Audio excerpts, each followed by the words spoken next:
What is going on, everybody? Welcome to another exciting episode of the People Packaging Podcast. We have so many things going on. This week, we will have the launch of Beyond the Die Line with Tom Seymour right here on the People of Packaging Podcast channel.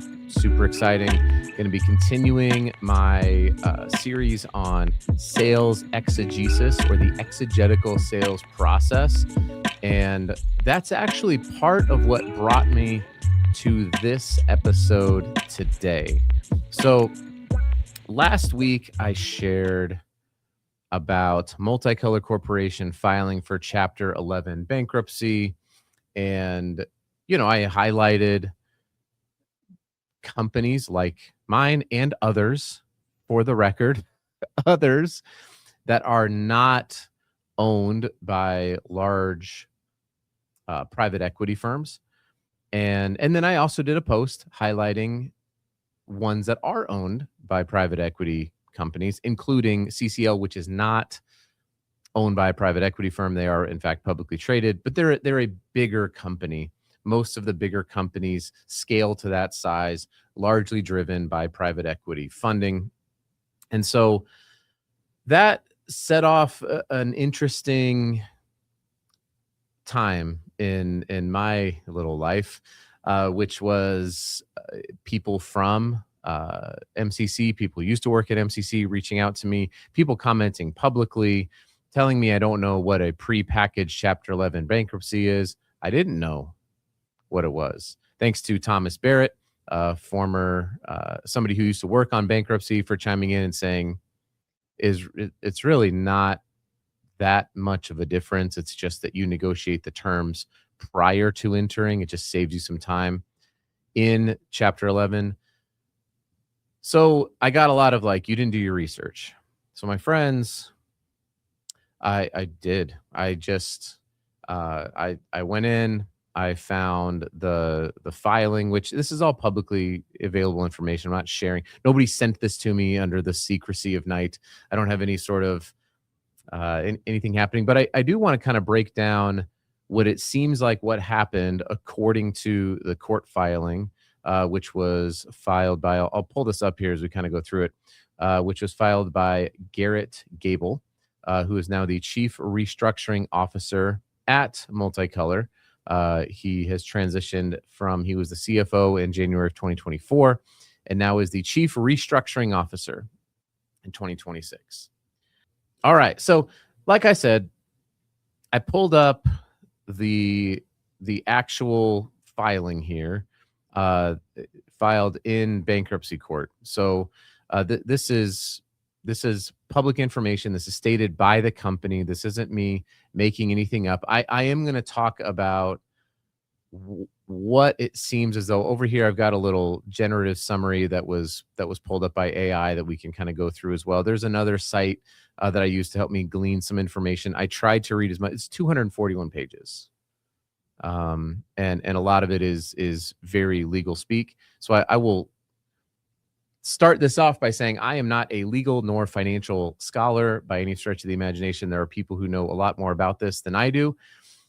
And also, I would hope that the good people at, I'm going to pull this down because I want to say something here before we start. I know a lot of people who work for Multicolor Corporation. They have, it says, according to the court filing, approximately 12,800 people who work at this company. There's a lot of great people who work at MCC. Great people who work at MCC. I don't think that the decline of revenue, which, as stated by the company, has been a 14% decline in annual revenue since 2022. I don't think it has much of anything to do with the people who receive a paycheck from Multicolor Corporation. At least the people that I know, very hardworking, very reliable people. MCC has some of the best equipment in the planet. They have the best equipment, at least the fleet of presses on the planet, which is what makes this so interesting to me. Is you have great people, and then you have great equipment, and you have great vendors. So you can go through their unsecured lien list and see who their vendors are. They've got great partners, So what happened? And they state what they think happened, but I'm not exactly sure. I don't fully buy what they're saying, and I'll kind of get into the reasons why here. So I just want to share that for out of the gate. This is a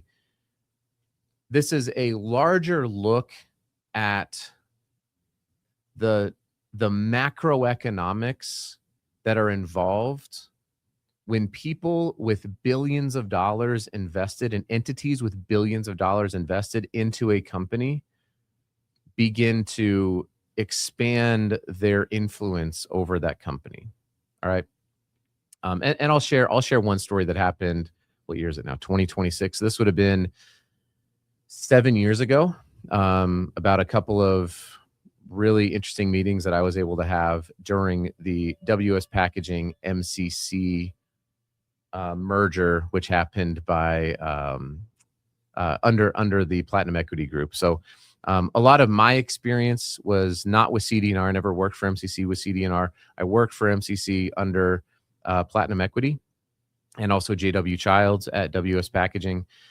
And so the current leadership, I don't know any. I don't think I know any of the C-level people there personally. This is not a personal attack.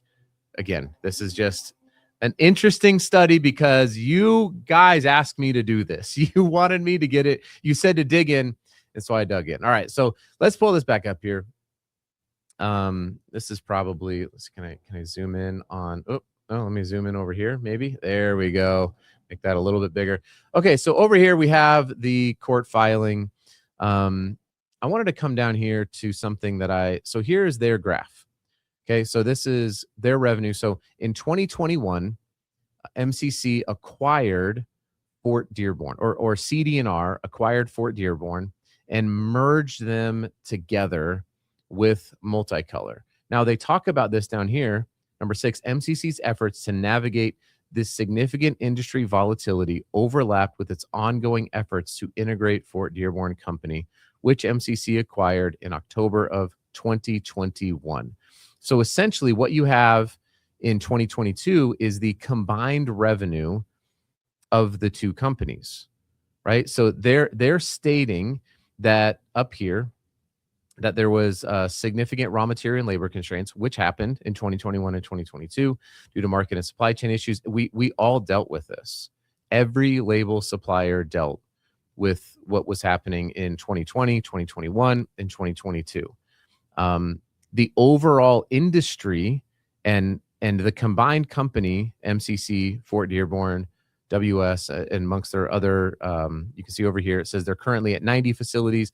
I've heard that number was as high as 125 facilities. It just says operates over 90 facilities. Did they close 35 facilities? I don't know how many plants that they have in fact closed, but it's more than one, and it's less than 50. I don't know what the exact number is. But we all dealt with that. But MCC represented roughly 3% of the market as one company. And the label industry is a very fragmented market by and large. That's why it's so attractive to private equity, because there's a fragmentation. The idea is that you can come in, you can buy up companies, you can, quote, create synergies, which is really combine jobs and lay people off. It happens, right? You can go beat up vendors because your buying power is a lot better. You can tend to get better access to capital, which we can see MCC did. They were able to do at the end here, but they're a big player, and the overall pressure sensitive label market during this time right here, 2022 to 2025 globally, it did not shrink by 14%. It increased year over year over year. And so this, while all of this up here is true, right? Again, these are their words. Unanticipated cost inflation, raw material and labor constraints due to market and supply chain issues, and then sustained period of customer destocking. So essentially everybody is dealing with this, but the industry continued to grow, right? It continued to grow, and you can see down here, if we were to keep if we were to keep reading, I thought this was interesting. So they implemented price increases 2022 and 2023. And sometimes what happens when you try to get quick wins, it's hard. It's very difficult to turn the revenue spigot on. It's very difficult to say, okay, now we need more money in our industry. It's very, very hard to do that. The way in which that happens is either through two mechanisms: price increases, which have to be driven by the market has to bear it. You can go give a price increase to anybody if you want to. You can try, but that oftentimes will trigger an event, a pricing event, especially for the companies that MCC and the larger integrateds are serving. There's very complicated buying teams that are involved here with their own consultants. You can actually go through the unsecured notes and see MCC had a lot of, I think it was $5 million that they owed to Bain and Associates. MCC or uses consultants. A lot of these companies use supply chain professionals. So you go to market and you say, okay, we're going to implement a price increase. One of the things that can happen is a loss of revenue. One of the things, because the market has to bear the price increase. It's not just you, and you can't have price collusion. That's illegal. So you take a risk by saying we need quick revenue gains. And then if your answer is we also, the other mechanism is to cut costs. Well, that has its own set of challenges because it's a very labor intensive industry. The pressure sensitive labor market is.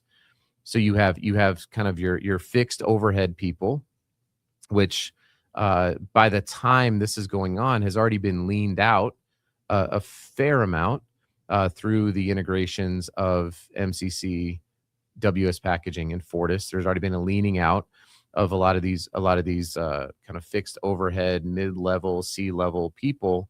So that juice wasn't worth the squeeze potentially. Then you have the operator, you have the floor level operators, which are very much required in order to run your business, right? You got to have people to run your presses and things like that. And then you have your sales and customer service team.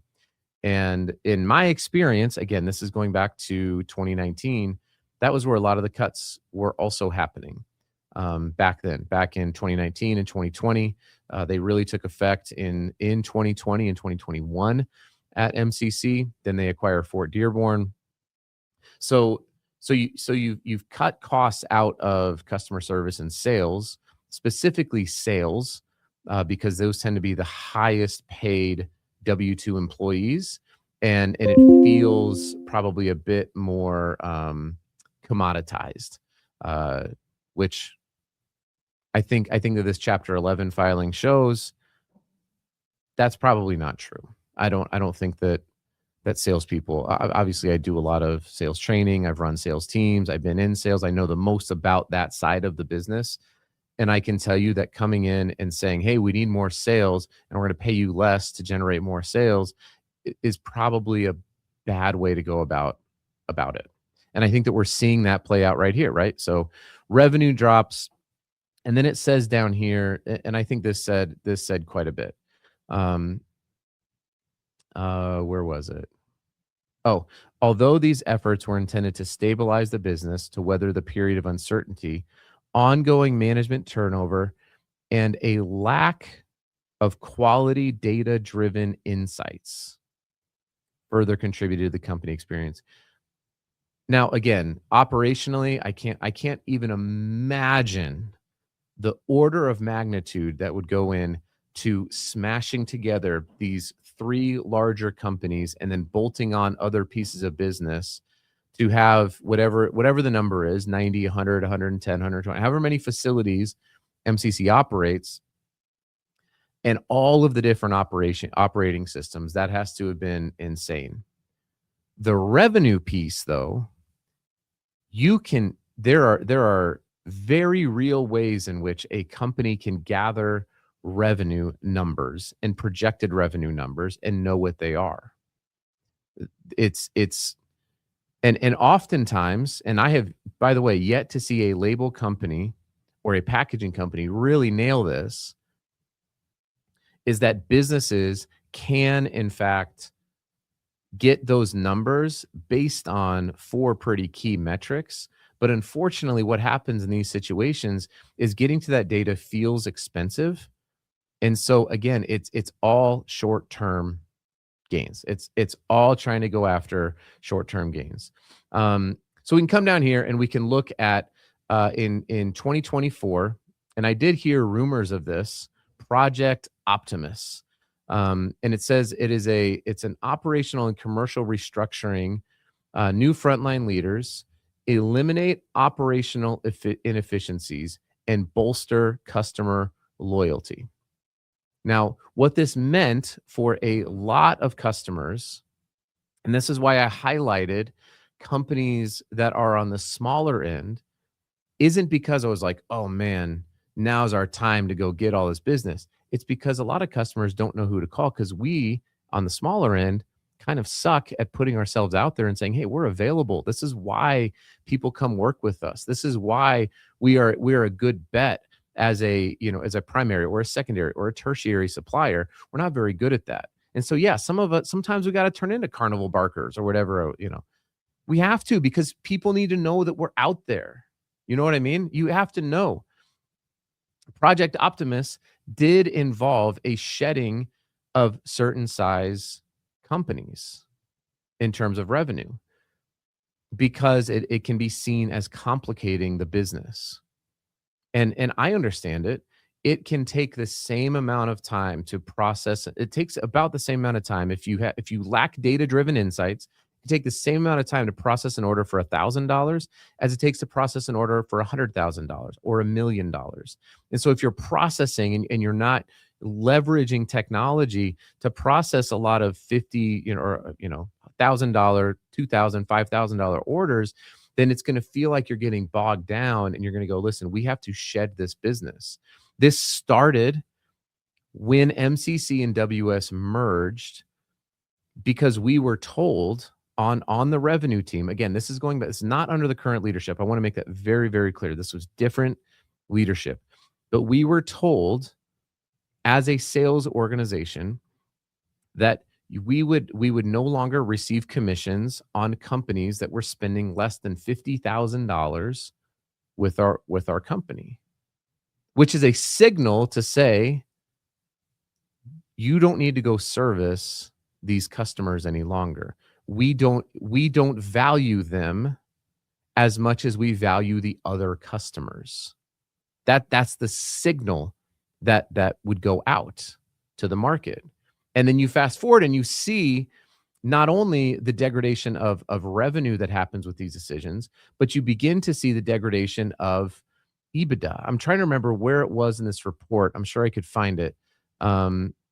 But maybe it was over here in, I'm going to pull this down and find this other, okay, here it is. I'm going to close that one out. And I'm going to scroll down here. We'll see what happened to the margin. So I did use an AI tool to kind of help me get some of these things together here. It was down. Okay, so here's the operational challenges. So the debt will go through some. Oh, here it is. Let me pull this back up. So this is on the site bonduro.com, which basically went through the 241-page document and pulled up some of the information. So you can see down here, we've got the 14% decrease in revenue. Their on-time in full service levels had dropped significantly. And it says in response to supply and labor constraints. I'm sure that was a part of it. There's also a component of that, which is like communication with a customer. So so the revenue falling, here it is. Adjusted EBITDA dropped by $44 million between 2022 and 2023. followed by an additional decline of $130 million, and further deterioration to EBITDA is expected in 2026. So, um, if you're the EBITDA is oftentimes one of the most critical numbers. It's not the only, but it's one of the most critical numbers when it comes to a potential exit for a private equity firm. So they are looking to sell on some sort of multiple of EBITDA. Is maybe the most. I'm sure it's a significantly more complicated process than what I'm making it. But if you lose $130 million in EBITDA in 1 year, that's it roughly it's over $1 billion in value for that company that is lost. And CD&R took over in 2021. So it's now 2026. They're going to be nearing the end of their sort of private equity cycle. They're 5 years into it. You have to imagine that they're looking to transact on the business. And now the final 2 years, they're stuck with declining revenue by 14%, declining EBITDA. Again, these are their numbers, declining EBITDA by 130 million with further deterioration. And then when they filed the petition, they had $67 million in cash on hand. Now, this all came to a head when you come down here and you see what happens. So in January 15th of this year, they had a $36.2 million interest payment that was due. So they have $67 million in cash on hand, and over half of that has to go to an interest payment. And they said no. They were given a 30-day grace period in order to pay it. They had obviously already started looking into how are they going to get out of this financial crisis that they were in. And you can see down here, it says the weeks leading up to the petition date, there's market noise around their financial performance, that they missed their interest payment, that they are looking into Chapter 11 proceedings, and people began to get nervous, understandably. So, and you can go read all of this stuff, but here's what their restructuring, the prepackaged restructuring, is going to do. So it's going to take this $4 billion in net debt, and it's going to it's going to take their $6 billion, and it's going to drop that down by $4 billion. Now, where did this go? This goes towards equity in the business. It's not like the debt just went away. It still is a debt that will be serviced. It'll just be kicked down the road to a sales event. They didn't just say like, okay, fine, just you're forgiven. It's not debt forgiveness, is what I'm trying to say. So the $6 billion, $3 billion, or $4 billion rather, goes to reduction in their net debt. They were given some additional cash at liquidity. This is essentially a runway for them to get to a point in time where they can get out of the Chapter 11 and enter into some sort of sales transaction. I think the question is, and you can keep going down. I'll post link. This is all, like I said, available on the internet. There was a whole other article that I don't think that I have, that you can also read that was written about it, that got a lot more in detail. But essentially, between Project Optimus and the DIP financing and the restructuring of the debt, MCC avoided. I'm gonna see if I can pull up their exact phrase on here. It was that. Oh yeah. It says that had the other options would have sent negative signals to customers and vendors and left the company stranded in bankruptcy without a clear path forward. So the proposals that it says that there were some proposals that were deemed unactionable, because they would have left them stranded in bankruptcy. So this is the thing that I find interesting. So going all the way back to 2019, myself and one other person, we were put on a plane. We were flown to New York City to meet with C-level leadership from the new MCCWS packaging. And we were both in on the sales team, and both had grown, had a pretty rapidly growing book of business. And so they thought, okay, you guys kind of know maybe a little bit of what's going on in the market. And I thought it was great. It was awesome. And they brought us into a meeting room. We were locked in there. We went through strategy, and coming out of that strategy session, I was like, okay, this will be, maybe we'll do this. And then we had a whole meeting with the Platinum Equity Group, and they brought in a bunch of salespeople, and they said, what do you guys think we should do? And we gave them a bunch of information, and none of it happened. None of it happened. And I won't go through the specifics of it. I will just tell you that none of it happened. There was nothing, which I thought was crazy. Like, we're spending all this money, we're spending all of this money and nothing. And what's fascinating to me is that the data in this filing, again, going back to, like, you just go to what is objectively true data. The data in this filing on a larger scale means this.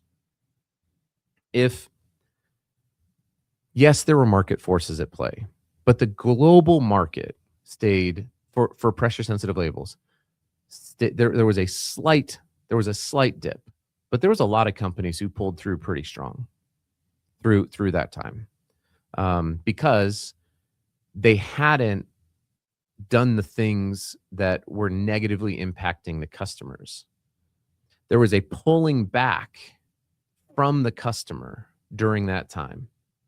And not only from the customer, there was an attaching to these big, large companies that were driving top line revenue, and in a detachment from the companies that were actually driving margin, that were more than happy to stay loyal to the company. But when lead times, the what did they call it? Delivered full on time, or when those metrics begin to go out, and then you hit them with a price increase, and then their sales rep is no longer there, who had a lot of tribal knowledge and relationship, and the customer service person is maybe let go because of efficiencies, because of the product, whatever it is, you are left in these situations where you can have rapidly declining revenue, insanely rapidly declining margins. And then you come in here and you look at these vendors, again, who are there's a lot of really good people who work at these companies, right?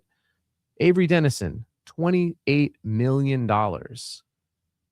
they were owed. I mean, so if you are these companies, right? If you're there's a lot of companies that are on this list. Whoa, that's crazy. California class action wage and hour lawsuits. Holy mackerel. I bet that is another thing. But look at, fresh $4.3 million owed to Bain, as a professional service company. But if you're one of these vendors, or if you're a customer, I think what's important to know is you better hope and pray that part of Project Optimus for MCC, or for any company, involves a reattaching of themselves to the customer. That is what I think the ultimate, when I'm reading through all of this stuff, and then you look at all the other companies who not only survive but thrive during the same period that the largest company globally in the pressure sensitive market could not survive.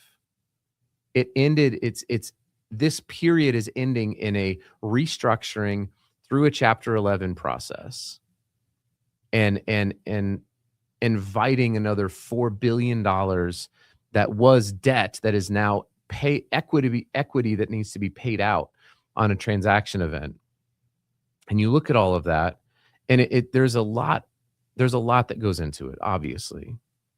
But one of the things is, when companies lose sight of their customers, and they turn inward,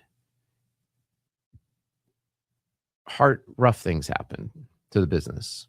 It just, this isn't, like, I joke, I say this all the time jokingly. I'm like, I went to public school, but even I can understand, even me, uh, a Colorado State University business school graduate, can understand the economics are going to shift when you become focused on yourself and you're not focused on others.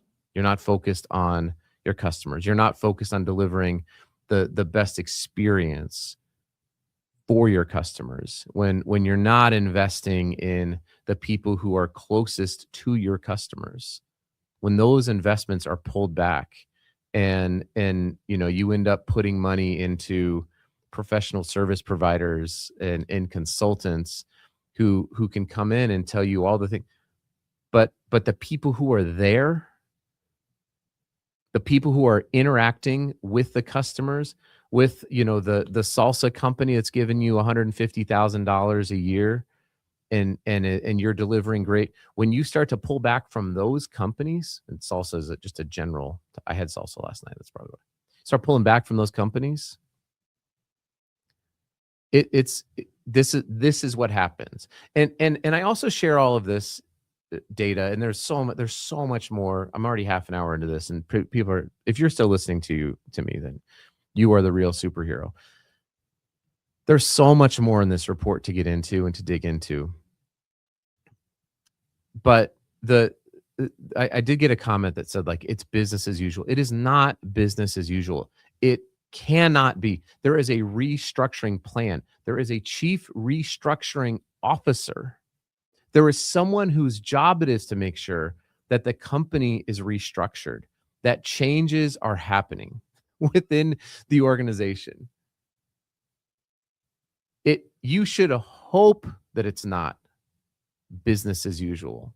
It's business as usual in the fact that companies are going to place purchase orders, material is going to be ordered, and it's going to be run on a press. Absolutely, that's going to happen. MCC is not going out of business. But you read this report and you realize it was pretty close.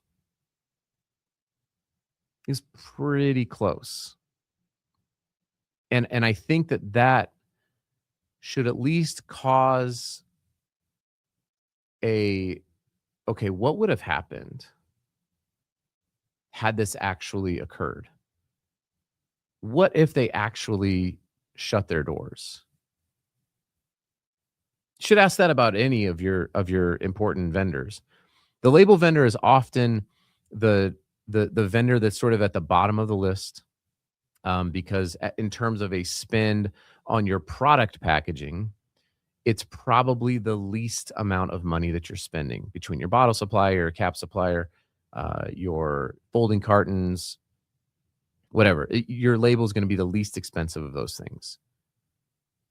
But I think that business continuity demands that you have options. You should always, as a customer, you should always be asking these questions and be prepared. Have other people qualified. Listen to other potential solutions. The amount of people who tell me when I would call them and they'd be like, "We're fine." How do you know? How do you know you have one supplier and it's your brother-in-law's company? How do you know that you're fine? What if you get in a fight? What if there's so many things that can happen?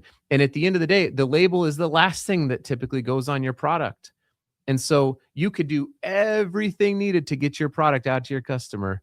And if that label can't go on that container, you shut down you shut down production lines, you shut down distribution facilities, you shut down a ton of.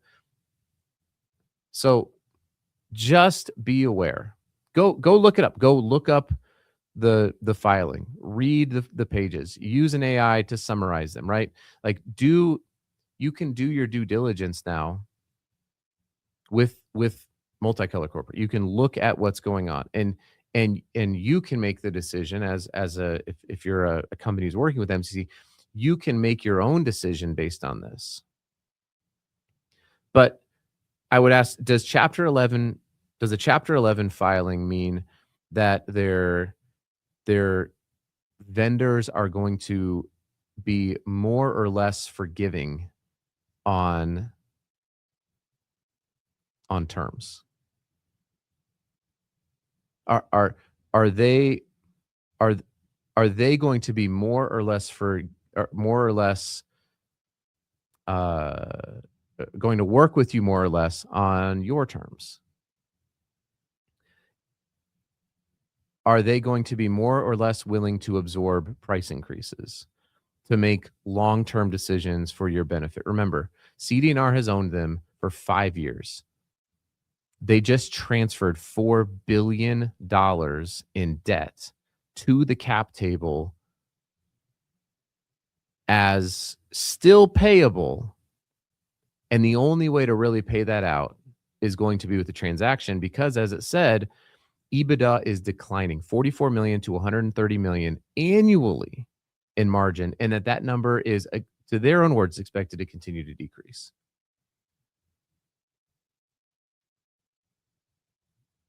It's fascinating to me. And by the way, nowhere in this filing does it say prepackaged. I didn't learn anything new about a prepackaged chapter. All I learned is that MCC's finances were in trouble. Deep, deep trouble. And the things that got them there are going to have to change if they are going to survive the Chapter 11 period. They're going to have to change. You cannot keep hemorrhaging cash like that. Now, obviously, there's people who believe in them with billions of dollars, right? They have a plan to get out of it. They have Project Optimus. They're going to be doing all of the stuff. But there's plenty of companies who are not in Chapter 11 bankruptcy right now, who have their same presses, not mine, who have their same presses, who have their, like, if I think it is silly to not take a look at this and say, this company is in a Chapter 11 process. This company is not in a Chapter 11 process. Maybe we'll take a look at that other company. That's right. Wouldn't you do the same thing? I mean, if you were MCC and your business is, you're doing great, you're not in Chapter 11, and you know, what do we got here? You got Avery Dennison is a vendor of yours, and you're buying, and you've got $28 million in outstanding business with Avery Dennison, and all of a sudden Avery Dennison files for Chapter 11. You don't think that you're going to UPM or Sappi or Green Bay Packaging and saying, hey, we're a little nervous that these guys might not make it, and if they don't make it, we could be kind of stuck. We're going to be stuck. You know what I mean? That you would at least ask the question if you were MCC with your own vendor, if they were in Chapter 11. And I suspect that's going to happen as well. For the people who work there, that I know really, I think for the industry at large, I think we're a better industry when MCC is doing well, when they are thriving, when these big companies are doing great. It forces companies like mine to rise up and compete at that level. It forces innovation. It forces us to differentiate, right? It is a good thing for the label industry, for companies like MCC to not be in Chapter 11 bankruptcy. I don't wish this to have happened. But what I don't like is the rhetoric and the sweeping under the rug of like, oh, it's just like restructuring your home mortgage to a lower interest rate. It is not like doing that. It's just not. This is a very real process that, yes, some companies survive and some companies do not survive it. And I hope for the sake of the employees, I hope for the sake of the customers, I hope for the sake of the industry at large that they're able to survive it.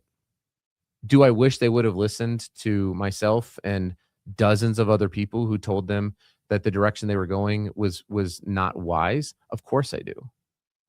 I wish they listened because maybe I'm glad that they didn't listen, because I probably wouldn't be here.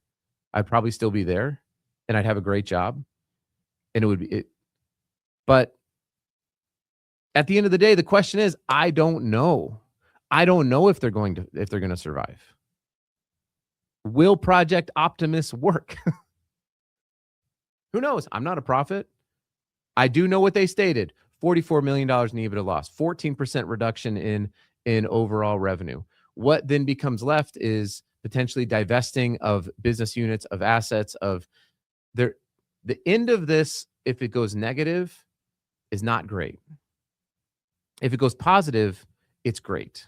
And I'm hoping for the positive. I really am. But I will call out BS when I see it. And I was happy to just report and make a stupid LinkedIn post. I was happy to do it. I didn't want to spend my weekend digging into a Chapter 11 read. I did not want to do that. But you guys asked me to do it, and so I did. So I'll share the links. I hope it's, 40 minutes. This is like my longest podcast I've done in a while. Everyone go check it out. Tell me where I'm wrong. I am more than happy to be wrong. I really am. I like changing my mind. I like getting new data and changing my mind. So let me know. Let me know where I'm wrong. Bye.